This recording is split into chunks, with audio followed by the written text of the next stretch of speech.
Vlad III, the Prince of Wallachia, known to history as Vlad the Impaler, was not merely a ruler.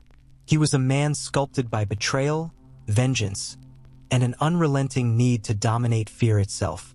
His name would echo through the centuries as both hero and monster, depending on who dared to speak it. The story opens in the dark heart of 15th century Europe, a world torn apart by ambition, blood, and betrayal. Kingdoms clashed over land, faith turned into warfare, and honor became a luxury only the ruthless could afford. Out of this brutal storm was born a boy named Vlad, a child destined for both legend and infamy. His father, Vlad Dracula, was no ordinary noble. He was a sworn member of the secretive Order of the Dragon, a brotherhood of knights pledged to defend Christendom from the rising power of the Ottoman Empire. But for young Vlad, that sacred oath was no blessing. It was the beginning of a lifelong curse, one that would twist his soul, forge his fury, and earn him a name that still sends shivers through history. And before we descend deeper into his tale, tell me, where are you watching from right now? What time is it there as we step together into the blood-stained legend of Vlad the Impaler? As a boy, he and his brother were taken as hostages by the Ottomans, a political move meant to ensure their father's loyalty. For years, he lived surrounded by enemies, sleeping under the constant reminder that one wrong word could mean death. Those years didn't break him, they forged him. Every insult, every act of humiliation, burned into his mind like molten iron. The boy who once stared at the palace walls would grow into a man who used terror as both weapon and shield. When Vlad finally escaped and returned to Wallachia, he didn't return as a boy seeking home. He returned as vengeance incarnate. His land had become a nest of corruption, filled with boyars who had betrayed his father and Ottoman envoys who demanded his obedience. But Vlad wasn't built to kneel. He was built to rule through fear if not through loyalty. His justice was merciless. He gathered the nobles who had betrayed his family and invited them to a feast, a gesture of goodwill, or so it seemed. But once the tables were cleared, he had them all impaled. Hundreds of nobles, skewered alive, their screams rising into the night like a symphony of betrayal repaid. From that day forward, the boyars of Wallachia learned what it meant to betray the dragon's blood. For Vlad, impalement wasn't just punishment. It was a message, a psychological weapon. He perfected it, the angle, the height, the slow, deliberate cruelty of it. Victims could suffer for hours, sometimes days, as he watched in silence, unmoved. To his enemies, he was a demon. To his people, a savior who protected them with the one thing stronger than an army, fear. In 1462, when the Ottoman Sultan Mehmed II invaded with an army of over 100,000 men, Vlad unleashed the horror that earned him his infamous title. He retreated strategically, burning his own villages, poisoning wells, and leaving behind a forest of the impaled. 20,000 corpses lined along the road. When Mehmed arrived and saw the grotesque display, even the conqueror of Constantinople was shaken. He turned his army away, unable to face a man who ruled death itself. To some, Vlad was a tyrant who drenched his land in blood. To others, he was the last wall between Christian Europe and Ottoman domination. The truth, perhaps, lies somewhere in between. A man who believed mercy was weakness and terror was the only law strong enough to keep chaos at bay. But power like his never lasts forever. Betrayed once again, this time by his own nobles, Vlad was captured and imprisoned by the Hungarians. Years later, when he was finally freed, he reclaimed his throne for one last reign, shorter, bloodier, and more desperate than ever before. And when he died, his body was never found. Only rumors remained that he had risen again in stories, in legends, and in nightmares. For centuries, the world has remembered him not as a prince, but as a monster.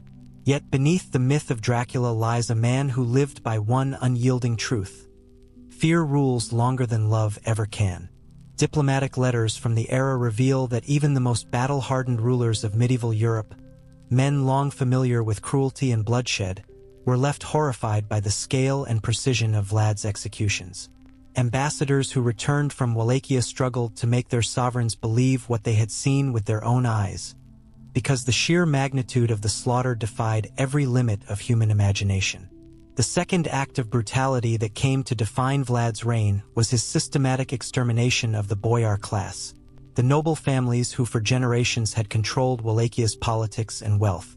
These were not reckless bursts of rage. They were deliberate purges, carefully engineered to wipe out anyone who could ever threaten his rule again. For centuries, the boyars had lived as the untouchable elite, their privileges and political power deeply rooted in the land. But Vlad viewed them as parasites, relics of a corrupt order that had betrayed his father and weakened the throne. The most infamous of these purges would be remembered as the Easter Massacre of 1459. Vlad invited hundreds of noble families to a lavish celebration at his court, supposedly to mark the resurrection of Christ and to reaffirm his devotion to Wallachian tradition.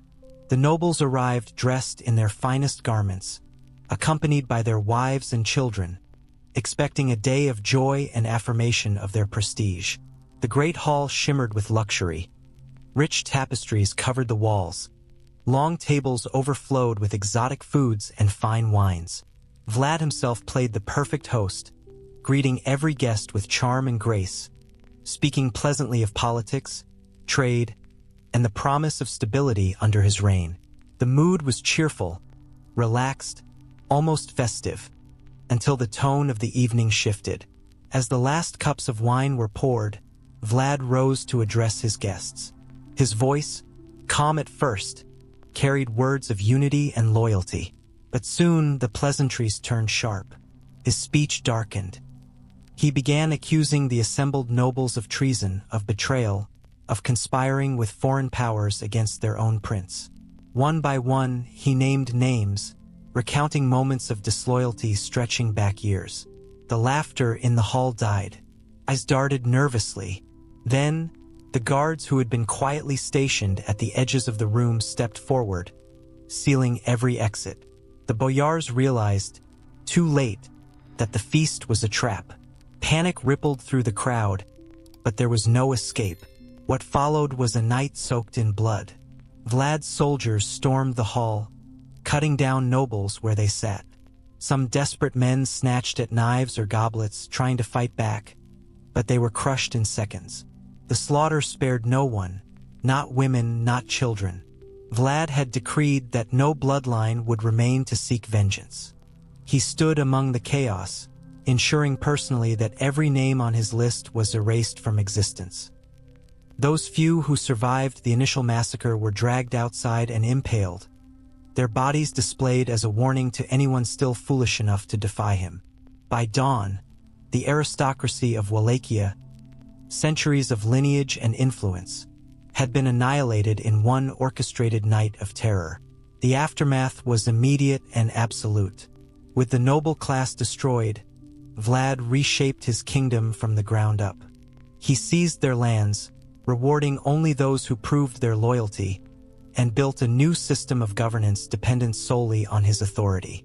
In one stroke, he had replaced a feudal order with a dictatorship of fear, and for the first time in Wallachian history, no noble dared challenge the throne. But the most shocking of Vlad's atrocities was still to come: the creation of the infamous Forest of the Impaled near Targovist in 1462. This grotesque monument of death would become one of the most terrifying sights in all of medieval Europe, and the pinnacle of Vlad's psychological warfare against the Ottoman Empire. The forest was no myth. It was real. Over 20,000 Ottoman soldiers, merchants, and civilians impaled in an arrangement so vast that it turned death itself into a message. The horror began during Vlad's campaigns along the Danube, when he captured numerous Ottoman convoys and outposts. Unlike other rulers, who would ransom or execute prisoners swiftly, Vlad ordered every captive transported back to his capital for a single monumental display of terror. It was a task that demanded ruthless organization. Thousands of stakes were crafted, each sharpened and measured for precision. Teams of carpenters and laborers worked day and night, preparing the fields outside the city. Holes were dug in geometric formations, lines and circles designed not for chaos, but for symmetry. Vlad wanted his forest of death to be seen, to be read. For several days, the executions continued from sunrise to sunset. Vlad personally supervised the operation, ensuring the stakes were spaced and leveled to his exact specifications. Officers were impaled on the tallest poles at the front, their corpses visible to any approaching army. Behind them lay row after row of soldiers, merchants, and common folk, each placed with mathematical precision. It was mass murder transformed into artful intimidation, a warning written in human flesh. When Sultan Mehmed's army finally reached Targovist, the sight shattered them. Chroniclers describe soldiers weeping, praying, or collapsing in terror. The air was heavy with decay, the stench of thousands of corpses impossible to bear. Even Mehmed, the conqueror of Constantinople, was said to have turned pale, his stomach twisting as he ordered an immediate retreat. Vlad's grim masterpiece had achieved its purpose. No Ottoman general dared approach Wallachia again for years. Word of the forest spread rapidly across Europe and the Islamic world alike. The legend grew with every telling. An emperor sickened, an army turned back, and a prince who wielded fear as if it were divine power. But while the Ottomans trembled, even Vlad's Christian allies recoiled in disgust. Papal envoys condemned the brutality. Hungarian and Polish nobles whispered that he had gone too far, even against the infidels. What was once seen as a crusade against the Turks now appeared as something darker. Fanaticism stripped of humanity. Vlad's reputation as both defender and monster was sealed forever. Yet his cruelty did not end there. His next innovation was a judicial system so pitiless that it made law itself the instrument of terror. Every minor offense, theft, deceit, even laziness, carried the shadow of death. Vlad had created a society where order was maintained not through loyalty, but through dread. The people of Wallachia no longer feared crime, they feared their ruler. Vlad's reign of terror stretched far beyond the realm of serious crimes. It reached into the smallest of offenses, acts that in any other kingdom would barely earn a fine or a few days behind bars. His entire legal foundation rested upon a single chilling idea: that any disruption of social order, no matter how trivial, was an assault on his absolute authority, and therefore it had to be erased with blood. Lying, even about the most insignificant matters, was punishable by death through impalement.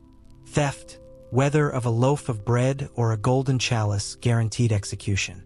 Adultery, premarital relations, or even dressing improperly could result in a death sentence carried out within mere hours of accusation. To enforce these iron laws, Vlad built a shadow network of informants and secret police, a surveillance machine that infiltrated every level of daily life. Neighbors became spies, merchants became informers, and even within families, trust dissolved, as husbands, wives, and children quietly watched one another, knowing that a single whispered report could mean survival or execution. This system of constant observation turned Wallachia into a realm of suspicion and paranoia. People learned to smile carefully, speak sparingly, and live as if every word might be their last. Communities that once thrived on shared trust crumbled beneath the weight of fear. The courts, if they could even be called that, were nothing but theatrical displays of absolute power.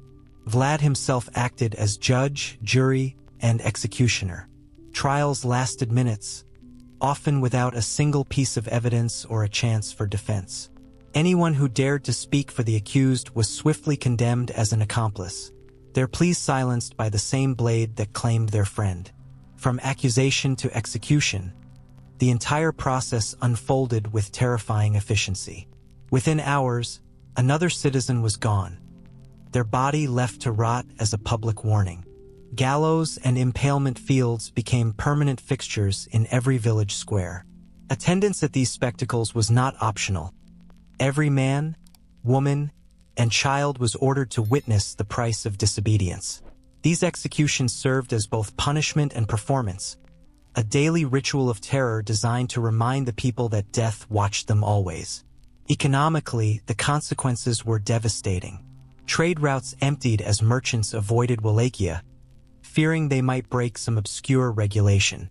Local craftsmen stopped experimenting, terrified that innovation might be mistaken for rebellion.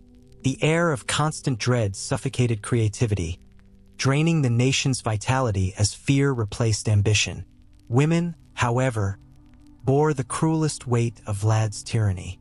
His laws targeted them with merciless precision, stripping away even the illusion of autonomy. A woman could be executed for refusing her husband's demands, for gossiping, or for failing to maintain a household to his standards. Adultery, of course, meant certain death and often humiliation before the end. In Vlad's Wallachia, women were not citizens. They were property, bound by law to obedience and silence, their lives determined by the will of the men around them. Under this oppressive system, children grew up surrounded by death. They learned early to whisper, to keep their eyes lowered, to mask every emotion that might be read as defiance. They were raised not with hope, but with fear, molded into a generation that could not think independently or trust the world beyond survival. But perhaps the most appalling chapter in Vlad's legacy was the fifth atrocity: his deliberate targeting of women and children during military campaigns. These were not accidental casualties of war. They were the centerpiece of his strategy. In an age when even the cruelest rulers observed unwritten rules of chivalry and restraint, Vlad shattered them all. He weaponized innocence itself. His armies struck villages and convoys with brutal precision, dragging out women and children to be tortured and executed publicly. He wanted his enemies to see, to know that there would be no mercy, not even for the defenseless. When Ottoman supply trains included families, Vlad separated them from the soldiers and devised punishments designed for maximum emotional devastation. Female captives suffered fates that defied the boundaries of cruelty. Many were stripped, humiliated, and subjected to public assaults before their final execution. Either impaled, burned alive, or both. These acts served no tactical purpose except to seed unimaginable fear in those who heard of them. The message was unmistakable. Resisting Vlad meant condemning your loved ones to agony. Children received no compassion. Infants were impaled on smaller stakes, crafted specifically for their size, while older children were forced to watch their parents die before meeting the same end. These horrors were not the result of rage or chaos. They were meticulously planned operations, complete with assigned equipment and strict procedures to ensure the psychological impact would echo far beyond the battlefield. Entire villages were wiped from existence. Men, women, and children erased in a single night. The thoroughness of these massacres ensured that no one lived to tell their story, though whispers of what happened spread like wildfire through neighboring lands. It was the kind of horror that left scars across generations, trauma that reshaped entire communities long after the screams had faded. Even in a world accustomed to violence, Vlad's actions were condemned without hesitation. Christian chroniclers recoiled in disgust.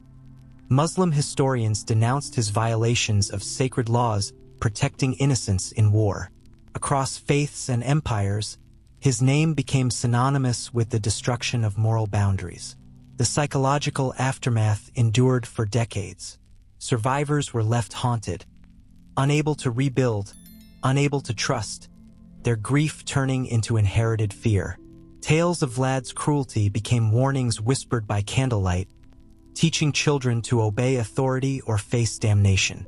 And then came his sixth and most insidious innovation, the perfection of psychological warfare. Vlad no longer needed to lift a sword to conquer. His reputation alone became his deadliest weapon. He crafted rumors of atrocities, carefully exaggerated stories of his own ruthlessness, ensuring that armies would surrender before a single blow was struck. Fear itself became his army, invisible, unstoppable, and more effective than steel. His legend, built upon horror and manipulation, spread faster than any messenger could ride. By the time his enemies saw his banners, their courage was already gone. That was Vlad's true mastery, not in the battlefield, but in the human mind. He understood that terror, once planted, could defeat nations. The very foundation of Vlad's terrifying psychological warfare rested on one powerful principle: the careful construction of his own legend. He didn't simply want to win wars. He wanted to invade the minds of his enemies long before they ever faced him on the battlefield. Through deliberately staged acts of brutality, he transformed cruelty into theater, fear into strategy. He would organize public executions with such precision that they resembled grim performances, orchestrated specifically for the eyes of foreign spies and traveling merchants. These witnesses were never chosen at random. They were tools in his psychological machinery, sent back to spread tales of horror that would crawl across borders and infiltrate the dreams of enemy commanders. Every act was designed to deliver maximum terror with minimum cost. Vlad's soldiers didn't just fight wars. They spread whispers. His agents carried stories of his demonic powers, his unnatural strength, and his insatiable thirst for blood, weaving superstition and rumor into a weapon more effective than any blade. The legend of Vlad the Impaler became a living, breathing entity, one that grew stronger with every terrified retelling.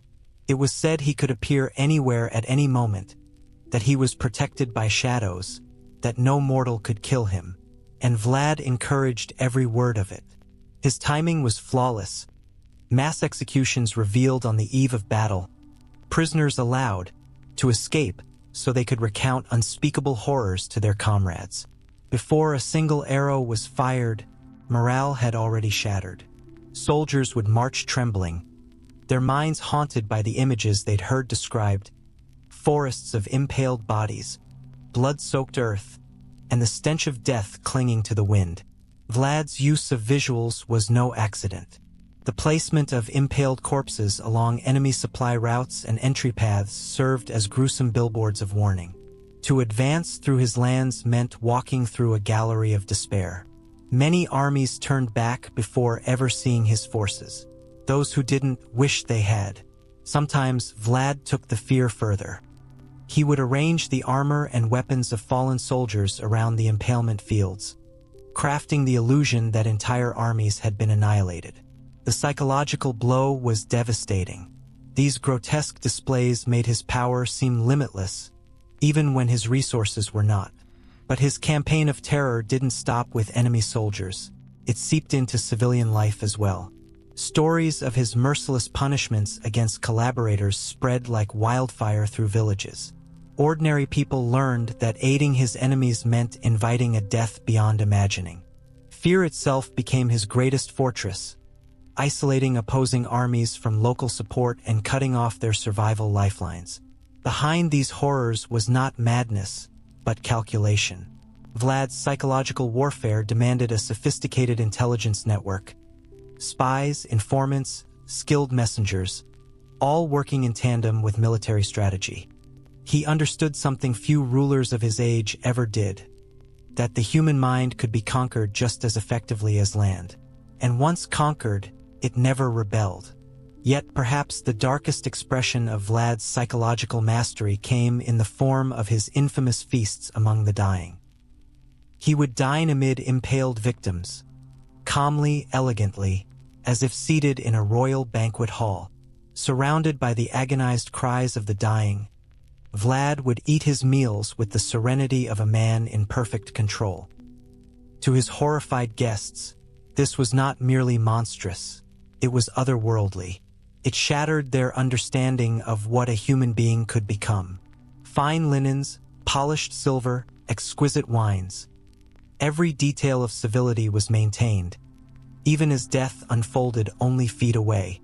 The grotesque contrast between refinement and barbarity was deliberate. It showed the world that Vlad was not driven by rage but by total mastery. A ruler so unshakably calm that human suffering became his backdrop. He would invite captured officers, rival nobles, even foreign diplomats to join him at these dreadful meals. Forced to sit among the impaled, they were expected to observe proper etiquette, to smile and converse as if nothing were wrong. Most couldn't bear it. Many broke down completely, their sanity unraveling before their host's cold amusement. The reports that followed these feasts spread across Europe like wildfire. Chroniclers struggled for words, turning to the language of demons and hellfire to describe what they'd seen or heard. The vision of Vlad, dining peacefully as men screamed their last breaths, became an enduring symbol of evil, one that haunted Europe for generations.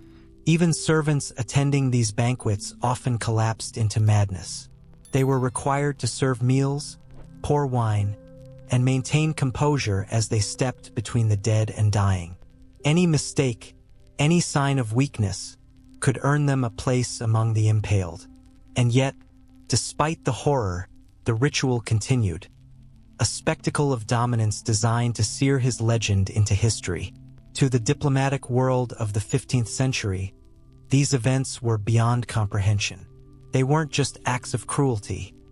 They were a statement, a deliberate inversion of every moral and civilized standard known to man.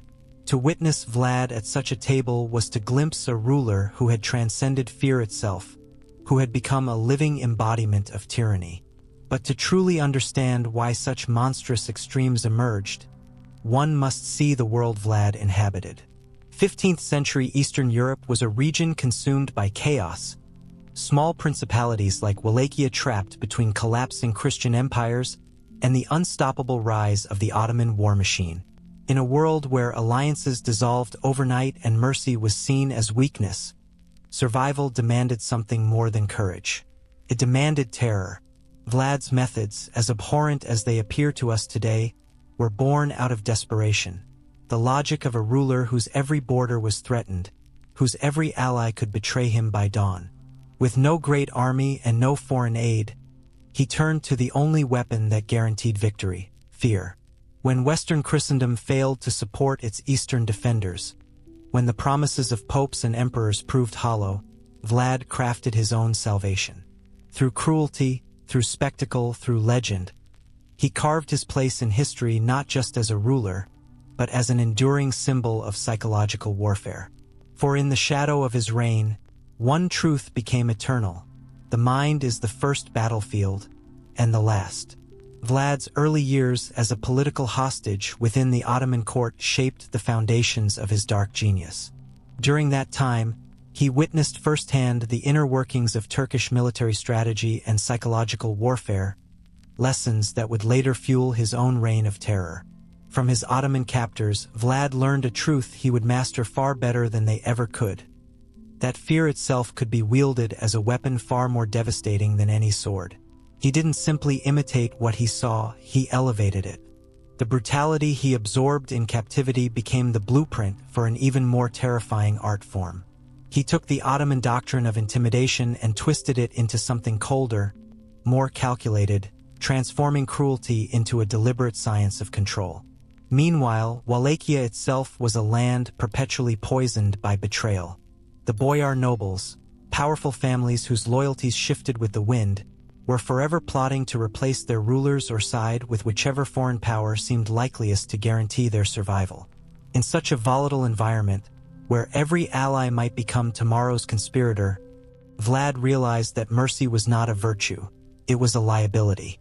He ruled with a single purpose: eliminate disloyalty before it could breathe. Economic realities deepened his resolve. Wallachia was a small principality, poor, under-resourced, and perpetually under threat. It could not afford grand armies or massive stone fortresses. Instead, Vlad created a fortress of fear. Terror became his currency, and his reputation the wall that guarded his borders. Through the calculated use of brutality, he transformed weakness into strength, projecting power that far outweighed his kingdom's true means. Religion also cloaked his methods with a dangerous kind of legitimacy. The eternal struggle between Christian Europe and the Muslim Ottoman Empire was painted as a holy war, a clash of divine righteousness. Within that framework, any act committed in the name of defending Christian lands could be excused, even sanctified. Vlad used that justification like armor, shielding his atrocities behind the rhetoric of divine purpose. Yet it wasn't just faith and politics shaping his strategy. it was also the limitations of his time. Medieval warfare lacked modern communication and rapid movement. Reputation was everything. A single horrifying story could travel faster and farther than any army. Vlad understood that perfectly. His legend became his greatest weapon.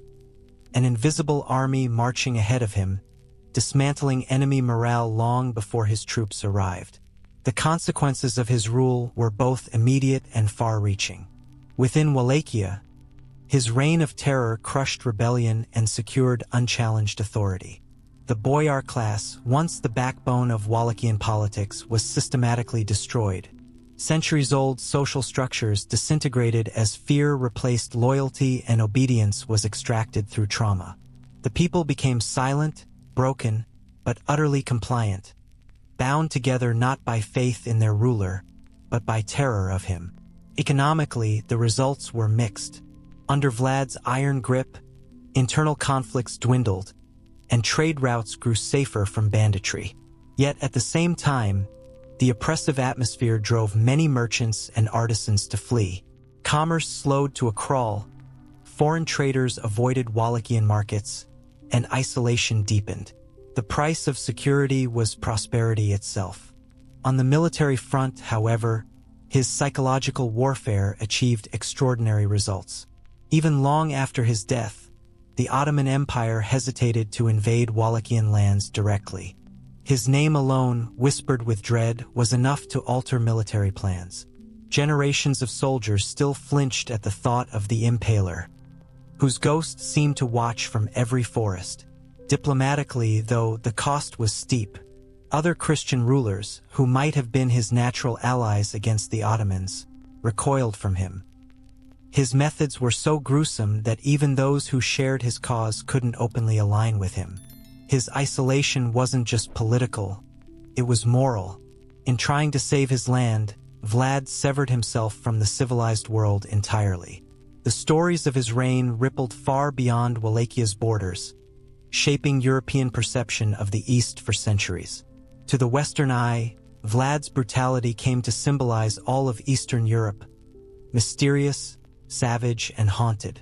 The myths that grew from his life helped create enduring stereotypes about the region, tales of superstition, blood, and shadow that colored foreign policy and cultural attitudes for generations.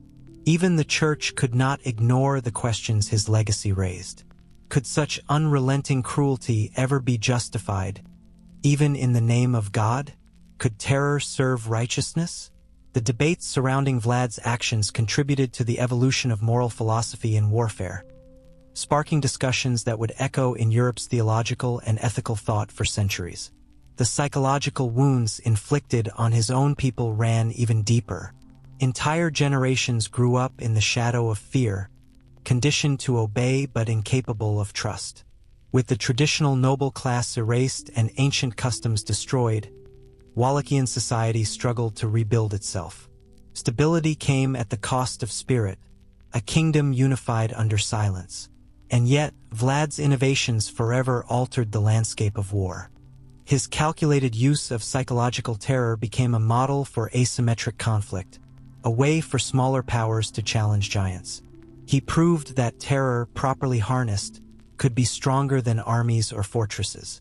It was a weapon of the mind, invisible, immortal, and devastating. His influence endured far beyond his lifetime, transcending history itself. Over time, his story merged with myth, giving birth to one of the most enduring symbols of darkness in human imagination, Count Dracula. Bram Stoker's literary creation was no mere coincidence. It was the echo of Vlad's legend, reborn in Gothic form. Through Dracula, the Impaler's legacy transformed from historical terror into cultural fascination. The themes that shaped his life, power, cruelty, control, and the fragile boundary between civilization and savagery, became reflections of our own human fears. Even now, centuries later, we remain captivated by the same question that Vlad's reign forced the world to ask. How thin is the line between protector and monster? The political shadow cast by Vlad's rule can still be traced within the rise of modern totalitarian regimes, governments that, knowingly or not, borrowed many of his ruthless strategies for control through fear and psychological domination. The deliberate use of terror as a mechanism of governance, the systematic dismantling of social institutions that once provided balance, and the creation of networks meant to observe and manipulate citizens, all echo the chilling precedents first set under Vlad's iron reign. The moral dilemmas surrounding his rule continue to ripple through time, shaping modern debates about the boundaries of ethical conduct in warfare, leadership, and statecraft. Whenever traditional approaches fail and leaders resort to necessary evils, Vlad's legacy looms like a warning, a haunting example of how the pursuit of order can easily descend into moral decay. The constant friction between moral ideals and brutal pragmatism that defined his rule still fuels contemporary conversations about counterterrorism, military intervention, and authoritarian governance. Over the centuries, historical scholarship has worked tirelessly to peel away the layers of myth surrounding Vlad the Impaler, separating gruesome legend from political reality. Modern historians now recognize the convergence of political instability, economic collapse, and cultural fear that gave birth to his merciless tactics. His brutality was not born from chaos, but from a calculated response to a world teetering on the brink of collapse. Meanwhile, Romania's tourism industry has turned his dark legacy into a profitable spectacle. Castles, souvenirs, and ghost tours reframe him as a misunderstood protector of Christian Europe, muting the true horror of his methods. This sanitized repackaging of cruelty for commercial gain raises difficult questions. Should historical trauma ever be polished for entertainment, or should it remain as raw testimony to what humanity must never repeat? Psychological analyses of Vlad's behavior have revealed disturbing insights into how absolute power can twist the human psyche. His case remains a chilling study in the corruption of conscience, how authority, isolation, and fear can breed a person capable of orchestrating mass horror while believing it justified. Historians, psychologists, and political theorists alike continue to dissect the mind behind the cruelty, searching for the elusive moment when leadership turns into monstrosity. And yet, our collective obsession with Vlad endures. His story continues to haunt books, films, and folklore, not merely because of its violence, but because it mirrors something we recognize within ourselves. The fascination stems from the uneasy realization that evil does not always come from demons or monsters, but from ordinary humans pushed to extraordinary extremes. His metamorphosis from man to myth reminds us that cruelty, once unleashed, transcends time and culture, becoming a symbol of both human fragility and ferocity. To reflect on Vlad's reign is to confront unsettling truths about the human condition. His era may seem barbaric, but the impulses that fueled it, fear, vengeance, survival, remain timeless. Civilization, as his legacy shows, is a fragile veneer stretched thin over the primal instincts that lurk beneath. When moral restraint collapses under the weight of ambition or fear, the same horrors that once plagued the 15th century can reemerge in new forms. The 7 infamous acts of terror that defined his rule, the impalements, the eradication of the boyars, the creation of the forest of the impaled, the draconian justice, the massacres of innocents, the mastery of psychological warfare, and the grotesque banquets held among the dying, were not random atrocities. They were a systematic exploration of how fear could be weaponized to break the will of nations. Each act pushed the limits of what humanity considered possible, setting new, horrifying standards for political terror that rulers would imitate for generations. Perhaps the most disturbing truth about Vlad's legacy is not merely the scale of his cruelty but its chilling precision, the fact that his brutality was both effective and intentional. His reign demonstrates, uncomfortably, that violence, when wielded strategically, can achieve political stability, at least temporarily. And in that dark revelation lies a truth that tyrants throughout history have eagerly learned and reapplied. Morality and political success do not always walk hand in hand. Vlad's transformation from ruler to legend reflects our ongoing need to make sense of evil. By turning him into a supernatural monster, the vampire of myth, we create distance between ourselves and the horror of what he truly was. a man, a human being whose cruelty was not supernatural, but profoundly real. This myth gives us permission to look into the darkness of humanity, while pretending it exists somewhere else. Yet history offers no such escape. The records left behind by diplomats, chroniclers, and foreign envoys across Europe strip away the illusion completely. Human beings are capable of deliberate, systematic, almost mechanical cruelty. Vlad's story endures not just as legend, but as a chilling mirror, a reminder that this capacity for brutality isn't bound to one man or one era.